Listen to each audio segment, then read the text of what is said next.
अस्सलामुअलैकुम good morning मैं पुनमकम तमनरिगे असी अलखोबर कोर्निस लंबी निको मासे असिनबु हुगया टावर हार्ड लेरे धोंग चावरो कंपनी ने आइसु असिगे टावर आइसु हौजिक से आई कंपनी के टावर दे चलिमनी आई हंजरके मयामदा यु अंगल बिगी ड्यूटी हान बनी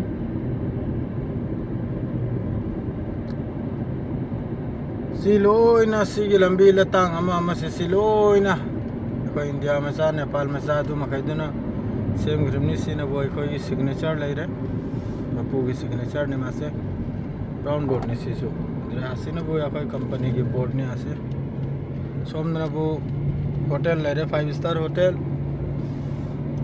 सिरे जीएमसी कारम से लाई अंगांग बगिनी सखरा सिनबु कोर्निस ने कोई समंदर में है तो तारे सिनबु सियाम कन सेमगली कोर्निस से नहीं घर तुम वो पहला उधर हक्सांग से दुन हक्सांग सी इलेक थे ngasi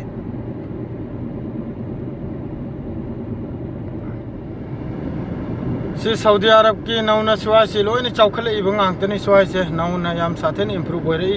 सी के रखसी लोइन हाना खाली हो रहा सी सिदगिनी हयेंग स्टेडियम करा चलक दर्शक फुटबॉल ममांग दे लेरे फुटबॉल स्टेडियम अद्रेदी सोम नाकलसु यामना चावना एवेन्यू हैना मोलम सारे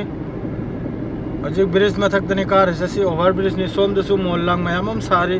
अद्रे सोम दासी की उरेदना आसी की लेखिर में है अचौब मोलनी ओंथोकना चावना सागलेमनी एवेन्यू हैना नौना सागलेमनी सोदे लाकदरने लेब तारे सऊदी करेदू कफल की पार्टनरशिप यावरे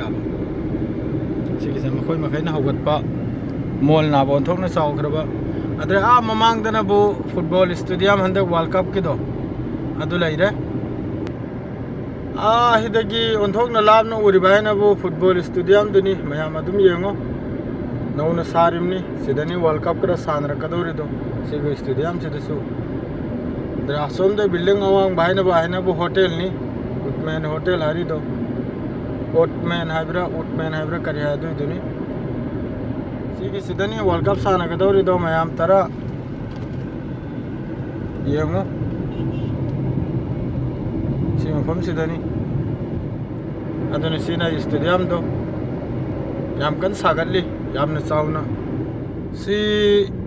करीमता लेरमनते सिगी बिल्डिंग बिना अमा से करीमता लेरमनते लोइना खाली लेरमनु सी मफम से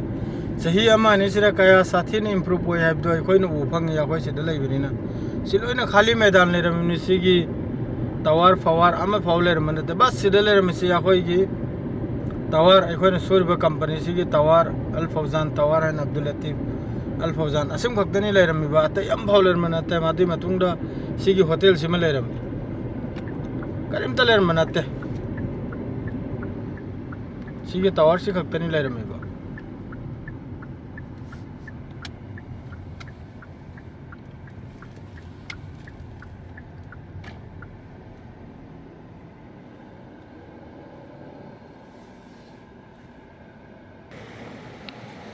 सिगी टावर से खक्तनी लेरमिसे तेम फाव लेरमनते यंबिरा ऐसा हजिक सिदा लाइना